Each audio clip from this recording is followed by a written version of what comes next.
বেশ কয়েক বছর পর ইরান থেকে এলপিজি কিনলো ভারত। ভারতের এবার ভূমিকাটা খুবই ন্যাক্কারজনক।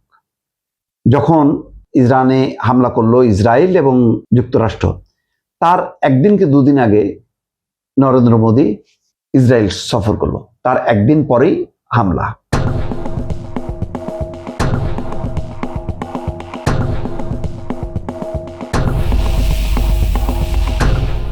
সম্ভবত ২৬ তারিখে ২৭ তারিখে মোদী ইসরায়েল সফর করলো।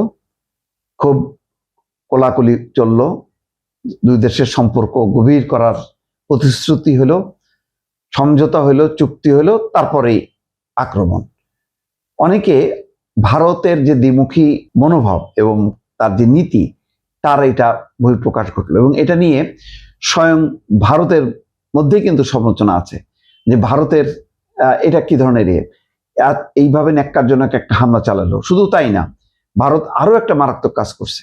ভারত এবং ইরানের এই যুদ্ধ চলাকালীন সময় যৌথ নৌ মহড়া ছিল, সেই মহড়া শেষ করে নৌবহরের যুদ্ধ জাহাজটা ফিরছিল ভারত মহাসাগর দিয়ে শ্রীলঙ্কা উপকূলে যখন আসলো, ঠিক সেখানে স্কার্ড হামলা, এই শব্দটা আছে, এক ভয়ঙ্কর ক্ষেপণাস্ত্র হামলা করে ওই জাহাজটা ডুবাই দিল। ৮০ জন নাবিক মারা গেল। ভারত নিন্দা করলো না, প্রতিবাদ করলো না, যে আমার দেশের এটা এক ধরনের সার্বভৌমত্বের উপর হামলা, যে আমরা যৌথভাবে এটা নৌ মহড়া করছি, তুমি হামলা করলা কি? এটা তো ভারতের উপর হামলা হলো। ভারত কিন্তু নীরবে হজম করলো। ইসরায়েলের সাথে তার সখ্যতা, তার মাখামাখি, তারপরও কিন্তু ইরান এবং ইরানের সঙ্গে কি পরিমাণ সম্পর্ক তার, কিন্তু দুঃসময় কিন্তু ভারত ইরানের প্রতি তার সমর্থন জানায়নি। তারপরও কিন্তু ভারতকে ছাড় দিচ্ছে, কারণ ইরান এত শত্রু বাড়াতে চায় না।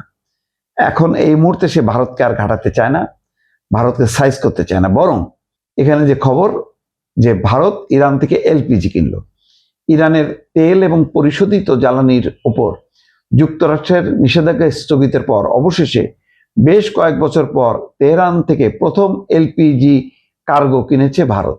শিল্প সূত্রের বরাত দিয়ে রয়টার্স এই তথ্য জানিয়েছে। ২০১৯ সালের পশ্চিমা দেশগুলোর নিষেধাজ্ঞার চাপে ইরান থেকে জ্বালানি কেনা বন্ধ করে দিয়েছিল ভারত। পশ্চিমা দেশের নিষেধাজ্ঞার কারণে ইরান থেকে এলপিজি কেনা বন্ধ করলো। কিন্তু যেই মাত্র আমেরিকা নিষেধাজ্ঞা স্থগিত করলো ১ মাসের জন্য, সাথে সাথে ভারত সেই সুযোগটা নিল। ভারত হচ্ছে একটা সুযোগ সন্ধানী দেশ। সে কোথায় স্বার্থ, কোথায় সুযোগ আছে সেটা করে। মুসলিম দেশগুলোর সাথে সে দহরম মহরম করে, আবার নিজের দেশে মুসলমানদেরকে নিধন করে। এই হচ্ছে ভারত। এতদিন নিষেধাজ্ঞার আওতায় থাকা ইরানি এলপিজি বহনকারী ট্যাঙ্কার অরোরা খুব শিগগিরই ভারতের পশ্চিম উপকূলীয় মেঙ্গালুরু বন্দরে পৌঁছাবে বলে আশা করা হচ্ছে।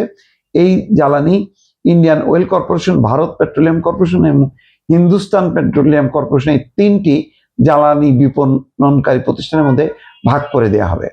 ইরানের উপর যুক্তরাষ্ট্র এবং ইসরায়েলের হামলা শুরু হওয়ার পর থেকে হরমুজ প্রণালীতে জ্বালানি পরিবহনে বিঘ্ন ঘটায় সবচেয়ে বেশি ক্ষতিগ্রস্ত দেশগুলোর একটি হচ্ছে ভারত। বিশ্বের মোট অপরিশোধিত তেল এবং গ্যাসের ১/৫ হরমুজ প্রণালী দিয়ে পরিবহন করা হয়।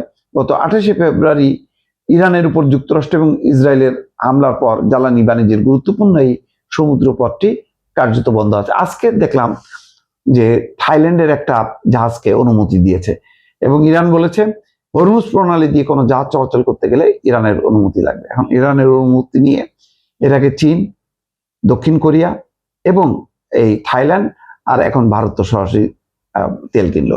তার মানে হচ্ছে হরমুজ প্রণালীর উপর ইরানের একেবারে একচেটিয়া কর্তৃত্ব আছে এখনো।